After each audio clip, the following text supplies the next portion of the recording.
Nada en Ourense, Fernanda Tavares é unha das máis destacadas xornalistas galegas. A súa traxectoria profesional está moi vinculada ao Grupo Voz. Primeiro, escribe no xornal La Voz de Galicia. Logo, en 2010, dirixe e presenta o programa Vía V de V Televisión. Con el, gaña o premio Mestre Mateo a mellor comunicadora de televisión. Cando V Televisión pecha, a comezos de 2018, Tavares é nomeada directora da produtora Voz Audiovisual. Cada sábado, Fernanda Tavares escribe un artigo de opinión na contraportada da Voz de Galicia. Sentamos a escoitala.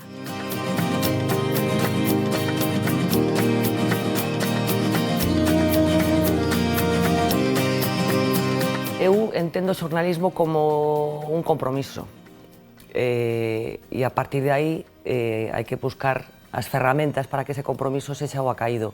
Un compromiso non tanto ca verdade, non? Que a verdade sempre pode ser un concepto relativo, fíxate o que digo, non? Pero sí un compromiso cunha forma de facer as cousas, un compromiso que pasa polo respeto polas fontes, polo respeto pola historia e polo respeto polo espectador ou polo lector, non? Creo que un puzzle que si se colocan ben todas as pezas pois acaba dando o resultado que precisa un bo xornalismo. Nestes momentos, ademais, nos que o xornalismo creo que moitas veces recurre a pezas que non son as axeitadas, non? Así que creo que compromiso, sobre todo.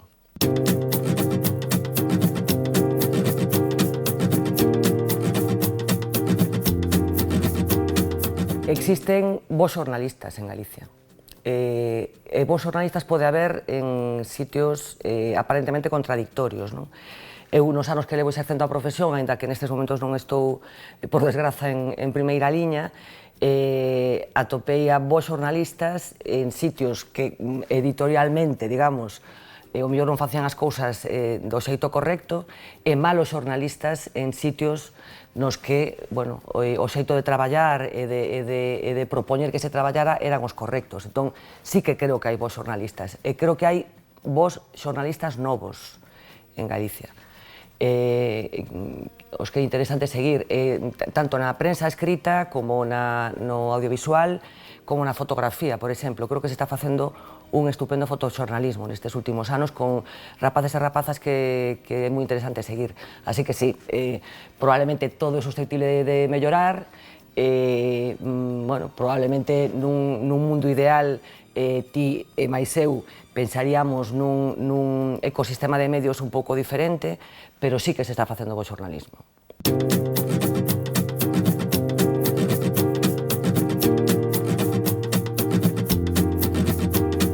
A nivel persoal foi un regalazo, o sea, un regalazo. Eu viña da prensa escrita e ademais tiña un presuízo absurdo e tonto que pasaba por creer que o xornalismo de verdade, o patanegrismo do xornalismo, se exercía na prensa escrita, non? E que o demais bebía desas fontes ou deses traballos ou deses xornalistas ou desas informacións que se facían na prensa escrita. Chego á tele un pouco de casualidade, porque, como che conto, tiña un certo desprezo polos medios audiovisuais ou un certo prexuízo, un prexuízo, evidentemente, bueno, pois destas carambolas que tes na túa vida profesional, das que eu participei moito, eu fun tendo unha trayectoria profesional fruto un pouco moito de carambolas, non? Bueno, pois por unha serie de carambolas aparece esta oportunidade. E como son bastante inconsciente, porque a miña experiencia no mundo audiovisual era relativa, así que tiña, bueno, pois, esa vocación de compromiso co xornalismo, pero pouco máis, non coñecía moito as ferramentas do audiovisual, etcétera, etcétera. Pero sí, bueno, unha forma de querer contar as cousas, non? É unha oportunidade, un mundo que estaba cambiando dunha forma brutal. Nos empezamos cas emisións en xuño do ano 2010, mira de que épocas, de que anos estou falando, con esa sensación que diría Lampedusa, non? De que o vello mundo estaba esmorecendo, pero o novo mundo aínda non aparecera, con toda a crise do 2008, e con sensación de que había unha hecatombe mundial que tamén pasaba polo noso país, por Galicia, non? Entón, a partir de aí, bueno, pois empezamos a construir un programa que foi colectivo, que foi un programa dunha equipa de xente nova, con moitas ganas de traballar e con unha forma moi interesante de entender o traballo, e con esa vocación de contar o que estaba acontecendo, con todo rigor e con toda seriedade, con todo respeto cara a audiencia, dende aquí, dende o país, non? Ca convicción de que aquí había moitísima xente que era quen era capaz de explicar esas cousas tan tormentosas que nos estaban pasando, non? Que estaban asustando a tanta xente. Entón, a nosa vocación cada día, que xa che digo que non era, o problema cada día non era de que imos falar, senón escoller do que falábamos, porque estaban pasando cousas terribles prácticamente a diario, non? Entón, bueno, pois foi escoller e formar un equipo de xente, tanto de fontes como de colaboradores, que nos axudaran a trasladar a xente, os espectadores, que era o que estaba acontecendo. Insisto, sempre contado dende aquí, e sempre considerando que o espectador non é parvo, que é quen de entender e de comprender e de participar en asuntos aparentemente complicados, pero que ben explicados e contados dentro do respeto e con xente que sabe explicar as cousas e que podía ter interés para eles. Así que eso foi o que aconteceu, digo, dunha forma moi pouco programada, con unha estrategia que non estaba pensada dende o principio, pero que sempre estaba guiada por ese respeto. E actuamos, eu teño que decilo, porque sempre digo, con total liberdade, o sea, durante os anos que estivemos, a empresa na que estábamos deixounos moita liberdade para traballar. E polo plato de Vía V apareceu todo o mundo, eu non tiña consignas previas de quen podía aparecer e quen non. Todas as decisións estaban guiadas pola oportunidade de que esa xente aparecera por ali. E creo que máis ou menos o conseguimos, a que foi, bueno, filar, creamos un certo espazo, eu digo ás veces, e sin que ninguén se ofenda, non? Por unha certa incomparecencia do rival, o sea, non se estaba facendo neses momentos nada parecido. Aquí, en Galiza, había outros formatos que podían ter certa similitude fora, pero aquí non. E eu creo que, bueno, conectou con unha parte da audiencia que estaba desexando que se lles tratara como adultos, que se lles explicaran cousas aparentemente áridas, que non hai nada árido, sino que todo depende de como ti traduzas esa realidade, bueno, que finalmente creo que conectou con esa audiencia, insisto, nuns anos moi trepidantes desde un punto de vista informativo no que moita xente estaba pasando mal, non?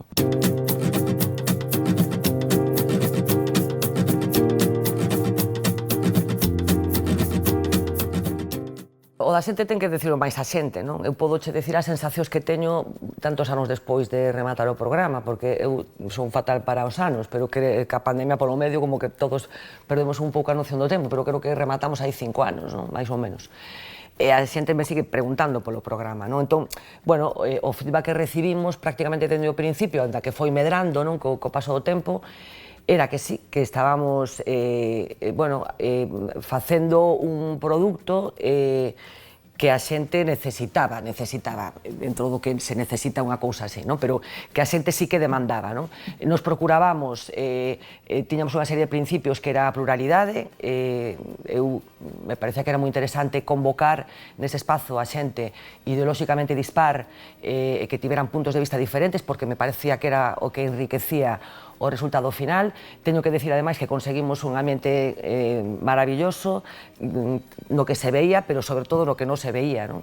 Eu sempre digo o mesmo, que cando nunca o chegamos a facer, non? Pero tivemos a tentación algunha vez de poñer unha cámara no que acontecía despois do programa, cando remataba o Vía V, que era un programa longo e que moitas veces casi chegábamos a 1 da mañá, baixábamos fora a comentar a xogada e as cousas que ali pasaban de xente moi dispar, non? E que probablemente non coincidían en moitos outros sitios. Era moi enriquecedor, porque a mí me parece que nese debate de diferentes é onde están as cousas interesantes. Entón, eu creo que a xente valorou eso, non? Valorou que non fóramos sectarios, podíamos equivocarnos, lóxicamente, moitas cousas, pero a vocación que tiñamos era esa, non? De non ser sectarios e de considerar que non hai puntos de vista que non mereza a pena escoitar, non? Aí estaba o noso papel como xornalistas e como moderadores de ter a información precisa para que se alguén estaba dicendo cousas que eran mentira ou que tiñan unha vocación de manipular, que se puseran os feitos encima da mesa, non? E eu teño a sensación de que eso foi o que valorou a xente. Que pasou agora? Que nestes momentos hai un oco para eso? Eu sempre creo que hai un oco para o debate, para o análise, para a pluralidade, sempre hai un oco. Por que non se atende nestes momentos esa necesidade? Pois esa pregunta xa non xa podo contestar, Ana.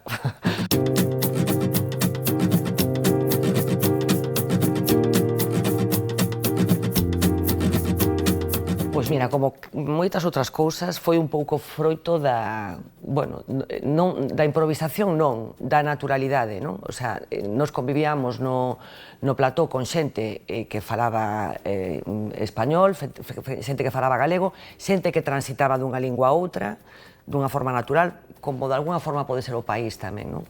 E entón eu tiña dúas opcións como moderadora, aferrarme a unha lingua, aferrarme a outra, pero casi sen pensalo, eu fun transitando dunha lingua a outra con naturalidade, do xeito que me parecía natural, non?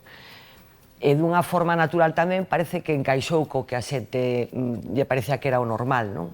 Xa che digo, non foi unha cousa prevista, nin programada, nin imos facer as cousas desta forma.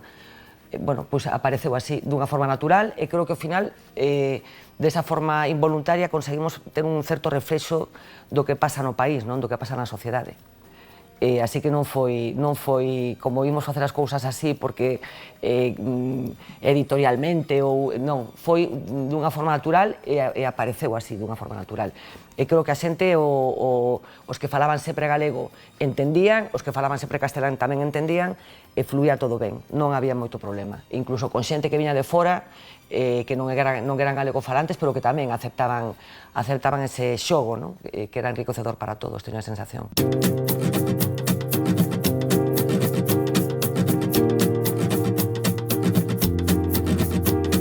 É un debate interesante que creo que nos compete a todos, non? Porque teño a sensación de que non estamos na mellor das épocas con respecto á lingua. Eu veño dunha casa castelano falante, aínda que cun pai cun compromiso non familiar, pero sí que transmitía cousas que tiñan que ver tanto ca política como ca propia lingua.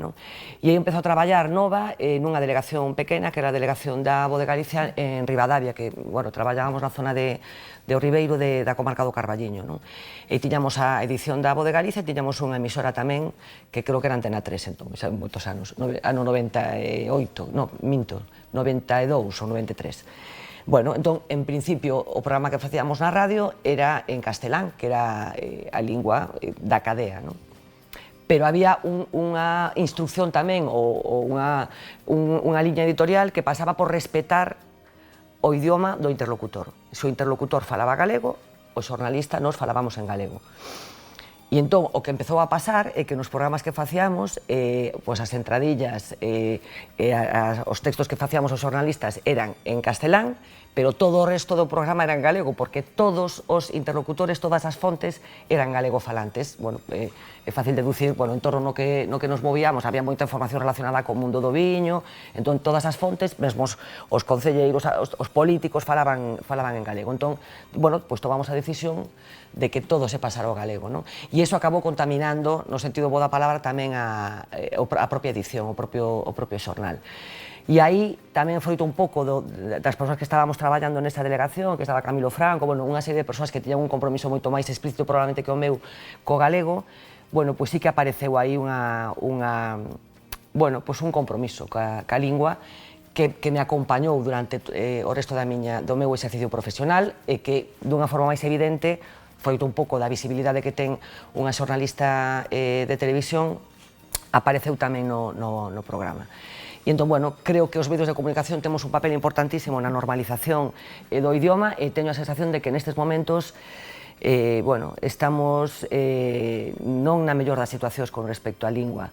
Hai un uso demasiado litúrxico por parte dos políticos e dos axentes públicos, digamos, e eu que vivo nunha cidade como Coruña, que vivo moito tamén en Vigo, na zona de Pontevedra, teño a sensación de que hai un problema no entorno urbano e hai un problema cas novas xeracións. Hai unha especie de diglosia estructural por causas diferentes probablemente da diglosia dos anos 50, 60 e 70, pero que está poñendo, eu teño a sensación, o idioma e a lingua nunha situación de risco real, de utilización e de normalización da lingua, que é un problema, é unha mágoa e que eu non sei se somos todos conscientes da perda que pode eso supoñer.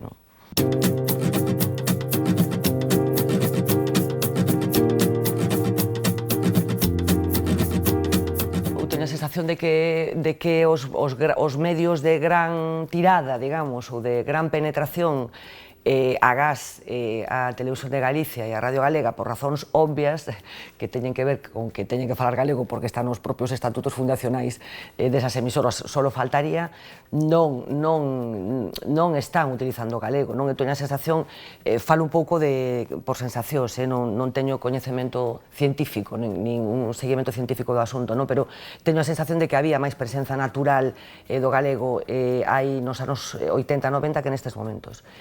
Os medios de comunicación xogan un papel fundamental nesa normalización da lingua entre a xente. E despois, eu que son seguidora das redes sociais, nomeadamente de Twitter, teño a sensación de que tampouco é unha lingua que este especialmente presente. Está presente, sobre todo depende do ecosistema no que ti estés, se estás seguindo a contas que fan uso do galego, pois está, pero, bueno, podería estar moito mellor do que está. O sea, que creo que eses riscos dos que falo, creo que están presentes por todos os sitios. E despois, bueno, pois siguen aparecendo anécdotas que trascende a categoría de anécdota, non? Hai uns días en Bayona este incidente que houbo nunha actuación de Kiko Cadaval co Partido Popular de Bayona, utilizando a palabra dialecto para falar do galego, e a escasa repercusión que esa intervención dun partido político nunha vila do país como é Bayona tivo por parte do Partido Popular de todo o país e por parte da propia Xunta de Galicia. Me parece que é máis que unha anécdota e que está dando conta de algo que está acontecendo, e que denota ese risco do que eu falaba.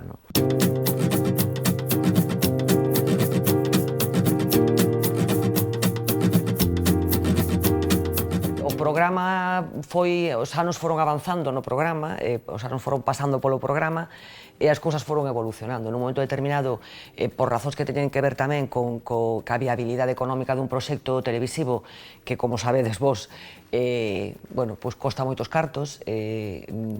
Nun momento no que estaba cambiando tamén o ecosistema da produción audiovisual, por unha serie de razóns, decidese que aquelo non ten moito máis futuro económico, moita máis viabilidade nun grupo que tamén ten que tomar unha serie de decisións empresariais. Eu sempre digo mesmo, os medios de comunicación teñen que ser rentables, son empresas e teñen que buscar a rentabilidade para, entre outras cosas, pagar as nóminas e estas cousas que temos os xornalistas que comemos todos os días, etcétera, etcétera. Entón, eu defendo que os medios de comunicación teñen que ser rentables. Entón, por unha serie de motivos, decidese que ese proxecto que arrancáramos xa con dudas económicas, digamos, sabendo que facer rentable unha televisión é unha cousa moi complicada, porque os anunciantes están onde están, en fin, non quero facer aquí meter un rollo de viabilidade económica. Por unha serie de razóns, decide que ese proxecto que arrancara o Grupo Voz non ten máis viabilidade. E iso pasa por sacrificar toda a parrilla, incluído o Vía V. Así que eu, entro nun novo proceso que xa vivira noutras ocasións, porque eu, como che decía, fun tomando decisións. É certo que durante os últimos anos dentro do Grupo Voz, pero facendo cousas moi diferentes. Eu estivera en Diario 16 en Madrid, estivera nunha delegación pequena, estivera nunha delegación grande que era a delegación de Vigo, fixen un pouco de todo. Así que, outra vez, que fago a partir de agora?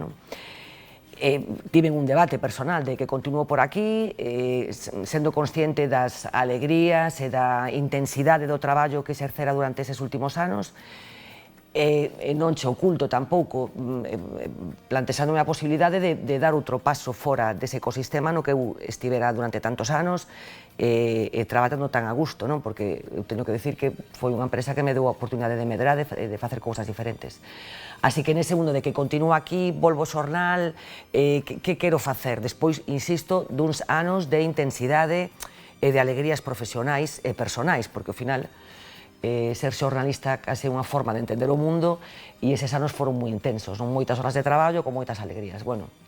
En ese momento, por unha serie de carambolas, a empresa ofréceme a posibilidade de marchar a produtora, que non tiña nada que ver, porque o que pense que a produción audiovisual ten algo que ver co xornalismo equivócase absolutamente, non ten nada que ver. Dinlle unha volta, pensei, había cousas positivas, cousas a favor, cousas en contra, e, como decía, como son así medio tola, dixen, mira, apetéceme ver que pasa nese outro mundo, porque me parece que as cousas que aprendera nos anos anteriores, tanto na tele como como no propio xornalismo, podían aportar algo o que estaba acontecendo na produtora, non? Que basicamente se dedicaban neses momentos á produción de ficción.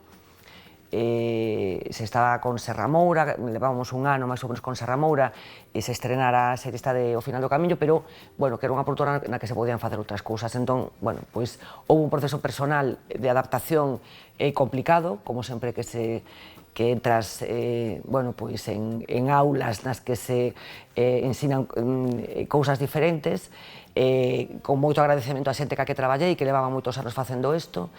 5 anos despois, teño que decir que un traballo, bueno, pois ben chulo tamén, no que se poden facer moitas cousas, no que se pode facer país tamén, no que se poden aportar cousas que teñen que ver con todo ese proceso que é o xornalismo, que basicamente é unha forma de buscarse a vida e de buscar solucións, o sea, a produción audiovisual que é buscar solucións, é un pouco o señor Lobo soluciono problemas.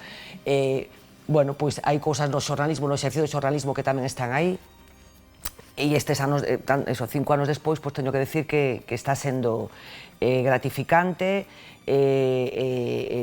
bueno, con un aprendizaxe intenso, porque eu digo que a produción de ficción e de non ficción, porque facemos tamén programas, é unha especie como de oficio de oficios, non? Eu son a directora da produtora nestes momentos, fago a produción executiva das cousas que facemos, pero procuro participar un pouco de todos os procesos. Entón, hai procesos que son máis parecidos ao xornalismo, que esa parte máis creativa de formatear os programas, de decir que facemos, que historia contamos, pero despois hai moitos outros oficios, non? A parte máis técnica, a parte dos cámaras, a parte da peruquería, a parte, bueno, entón, nese oficio de oficios é moi interesante tamén. Entón, vamos, está sendo profesionalmente moi enriquecedor, aínda que teño que recoñecer que o xornalismo o boto de menos, pero vamos, prácticamente todos os días, non? Porque o meu foi vocación pura e dura, tiña clarísimo o que quería facer, disfruto como unha enana, ponme cachonda cada vez que sucede algo, cando estás facendo cousas, eses momentos que a veces acontecen que pagan a pena todos os sinsabores, e todas as horas de traballo, e todos os madrugóns, e todos os as trasnoites que van de seu co noso oficio, non? Pero suceden cousas ás veces que son maxia pura, non? E iso boto de menos, teño que decirlo así de claro. Compensa outro, e outro é moi enriquecedor, está moi ben, pero sí que boto de menos esa adrenalina, non? Que os que exercemos este oficio e que nos gusta sabemos perfectamente do que falamos, non?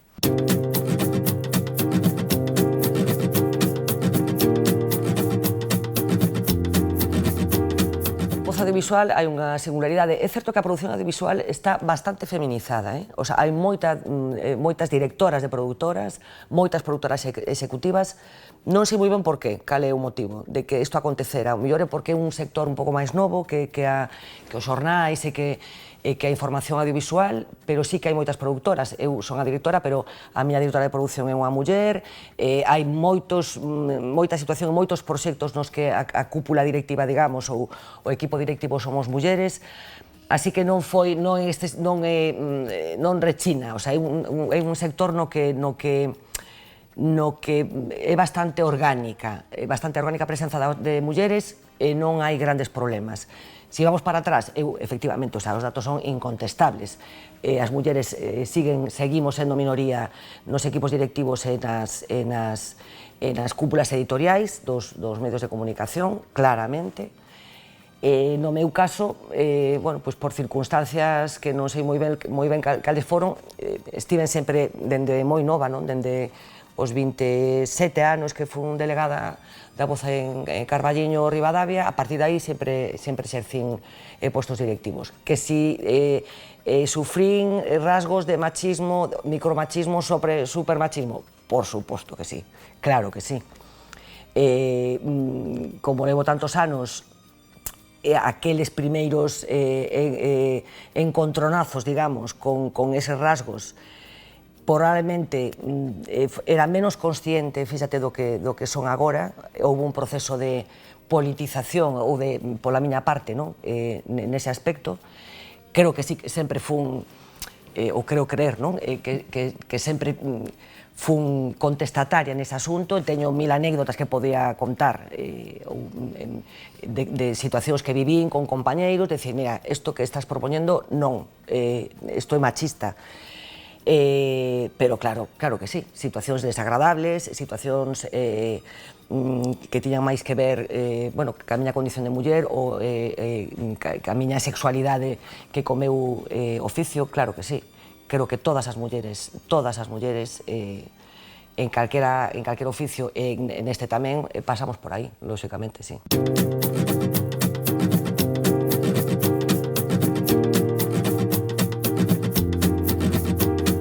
Estrictamente na relación profesional cos compañeiros, digamos, sí. Claramente, sigue habendo excepcións. Con fontes, por exemplo, no entorno político, que é un entorno co que os xornalistas traballamos moito, non sei se hai tantos cambios, fíxate o que che digo. Claro, eu empecé a traballar nos anos 80, 90, que foi unha época moi de explosión de perfis políticos que non existían antes, por razóns obvias, que viñamos da época que viñamos, non? Entón, eu non sei se no entorno político, eu xa che digo, a miña convivencia nestes momentos co xornalismo estrictamente é moi relativa, non? Pero non sei se que as fontes cambiaron tanto as cousas. Creo que hai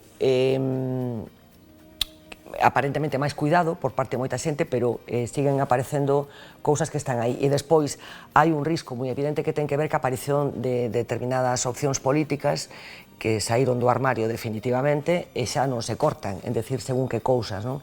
Que teñen que ver cas mulleres e que teñen que ver con outras minorías, como os homosexuais, etc. Entón, eu creo que hai riscos que teñen que ver ca loita feminista que son novos, que non estaban hai uns anos. Eu participo dende hai tempo, formo parte dese grupo dese proxecto que apareceu hai uns anos que se chamaba Mulleres que opinan son perigosas, que foi hai uns meses e falábamos desto. Eu falaba de que hai determinados desafíos, determinadas amenazas que teñen que ver co movimento feminista, que son novos, non?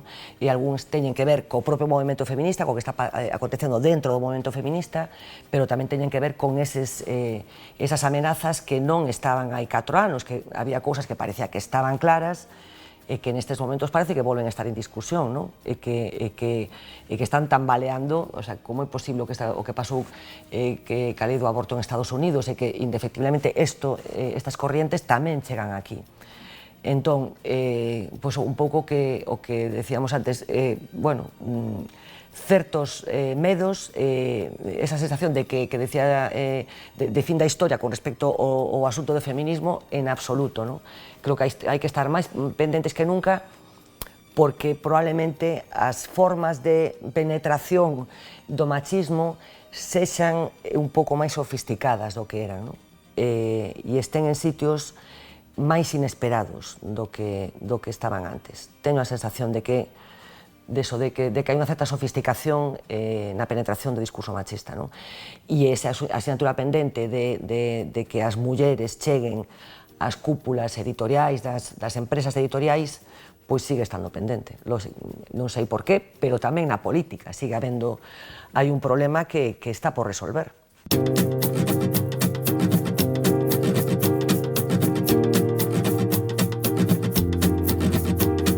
A ver, eu fago un proceso que ten dúas partes. Unha parte é a parte do fondo e outra parte é a parte da forma, non? E que de alguna forma trato, non o consigo sempre, por suposto, de que teñan que ver unha cousa ca outra. Eu teño, eu creo que o xornalismo é unha cuestión de enfoque, non? De que sempre tiven a vocación de buscar o enfoque orixinal das cousas. Me disgusta moito e procuro escapar moito das obviedades, das cousas que están na superficie, do que se ve dunha forma evidente, tanto nas historias, que me parece que teñen interese, como na forma de abordar esas historias. Me parece que moitas veces os xornalistas caemos na comodidade, non? O sea, unha vez que tes controlado, digamos, a técnica, o xornalismo é unha técnica tamén, unha vez que tes controlado a técnica, é fácil resolver as cousas, non? facer unha información, sexa unha información escrita, unha información visual, pago a entradilla, pum, pum, pum, pum, meto aí as pezas na caixa e aparece unha cousa que é presentable, porque xa teño oficio suficiente, non? Entón, sempre me dá moito medo e moito temor caer en ese conformismo profesional, non? Que me parece que é moi pouco interesante, porque acaba convertíndose nunha especie de automatismo que non é interesante nin para ti como productor de información, nin para o espectador ou para o lector, non? Entón, esa vocación trato de trasladala as miñas columnas, non? Partiu na base de que creo que tamén trataba de aplicalo no xornalismo, que non hai historias pequenas, nin hai fontes pequenas. Ao revés, moitas veces na pequena historia, no aparentemente anecdótico, na persoa irrelevante que non ten ni grandes apelidos ni grandes cargos, están os grandes temas, non? E entrar aí me parece que é o interesante. Entón, o máis cómodo é recurrir aos evidentes, os señores que están sempre nos medios de comunicación, que é unha cousa que eu detecto un pouco como espectadora nestes momentos, que está todo o mundo falando dos mesmos asuntos, cando o país está cheo de historias que eu moitas veces teño que morder a lingua, porque me encantaría facer isto, non? Porque de cousas que detecto, entón, hai discursos, fíxate, independentemente da liña editorial dos medios, pero se ti colles o planillo dos medios, hai unha repetición terrible, agotadora, aburridísima das historias que forman parte da actualidade e que teño a sensación de que o lector tamén detecta. Entón, eu nas columnas procuro sempre buscar outro punto de vista para chegar probablemente a sitios comuns, os grandes debates que finalmente son os que nos acompañan como seres humanos, non? Como xornalistas, pero como seres humanos tamén. Así que nas columnas, insisto, non sempre o consigo, porque non teño a capacidade, non? Pero sí que procuro buscar non o lugar común.